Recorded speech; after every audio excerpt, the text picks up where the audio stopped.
केंद्रीय वित्तमंत्री निर्मला सीतारामन यांनी सादर केलेला अर्थसंकल्प सर्वसामान्यांना दिलासा देणारा असल्याचं माजी केंद्रीय मंत्री डॉक्टर भागवत कराड यांनी म्हटलंय।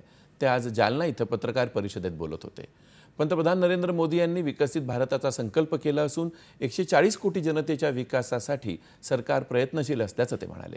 या अर्थसंकल्पात पालघर जिल्ह्यातल्या वाढवण बंदर प्रकल्पासाठी 75,000 कोटी रुपये तर मराठवाडा आणि विदर्भातल्या सिंचन प्रकल्पासाठी 600 कोटी रुपये मंजूर केल्याची माहिती त्यांनी दिली।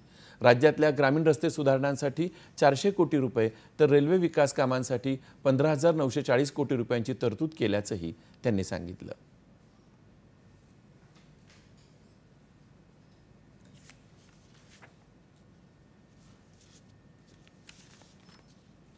या बजेटमध्ये सर्व समाजातील जनतेला बरोबर घेऊन ग्रामीण भाग असेल, शहरी भाग असेल, उद्योजक असेल, कामगार असेल, विद्यार्थी असेल, महिला असेल, युवा कार्यकर्ता असेल, शेतकरी असेल, सर्वांना घेऊन सर्वांच्या विकासासाठी हे बजेट मांडलेलं आहे।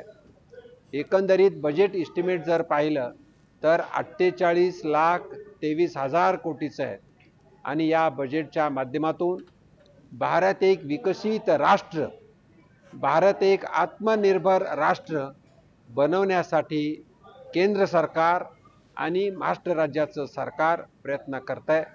मला खात्री आहे माननीय मोदी साहेबांच्या नेतृत्वामध्ये भारत देशाचा विकास तर होतच आहे, पण भारत देश एक विकसित राष्ट्र बनवून सर्व जगाला एक मार्गदर्शन करणारा राष्ट्र बनेल।